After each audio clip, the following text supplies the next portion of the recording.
Sequel వరకు సిద్ధు జొన్నలగడ్డ మంచి speed మీదే కనిపించాడు. అందుకే రెట్టించిన ఉత్సాహంతో గత ఏడాది 2 కొత్త చిత్రాలు విడుదల చేశాడు. అవి 2 కూడా ఇలా వచ్చాయి, అలా వెళ్ళాయి. దీంతో డల్ అయ్యాడు టిల్లు. చేతిలో ఉన్న మరో 2 కొత్త చిత్రాలను పక్కన పెట్టి ఇంకో న్యూ మూవీని స్టార్ట్ చేస్తున్నాడు. ఆ సినిమా పేరేంటో తెలుసా? ర్యాంబో. టిల్లు స్క్వేర్ చిత్రాలతో టాలీవుడ్ కి ఒక్కసారిగా దూసుకొచ్చాడు సిద్ధు జొన్నలగడ్డ. ఫ్యూచర్ స్టార్ గా కనిపించాడు. కానీ గత ఏడాది సిద్ధుకు గట్టి షాక్స్ తగిలాయి. ఓవైపు జాక్, మరోవైపు తెలుసు కదా చిత్రాలు ఈ ఫ్యూచర్ స్టార్ స్పీడ్ కి బ్రేకులు వేశాయి. ప్రస్తుతం సిద్ధు చేతిలో 2 చిత్రాలున్నాయి. ఒకటి కోహినూర్ పేరుతో తెరకెక్కాల్సిన చిత్రం, మరొకటి బ్యాడాజ్ పేరుతో తెరకెక్కాల్సిన సినిమా.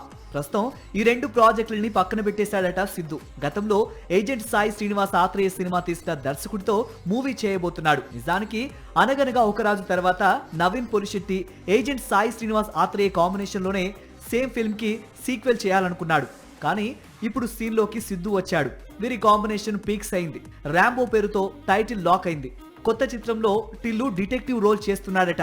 హీరోయిన్ గా భాగ్యశ్రీ బోర్సే నటిస్తోందట. సాక్షి టీవీ ప్రసారాలను నిలిపివేయడం చట్టరీత్యా నేరం. సాక్షి టీవీ ప్రసారాల కోసం మీ స్థానిక కేబుల్ ఆపరేటర్ని వెంటనే సంప్రదించండి. డిటిహెచ్లో, ఇంటర్నెట్లో కూడా సాక్షి టీవీ ప్రసారాలను వీక్షించవచ్చు.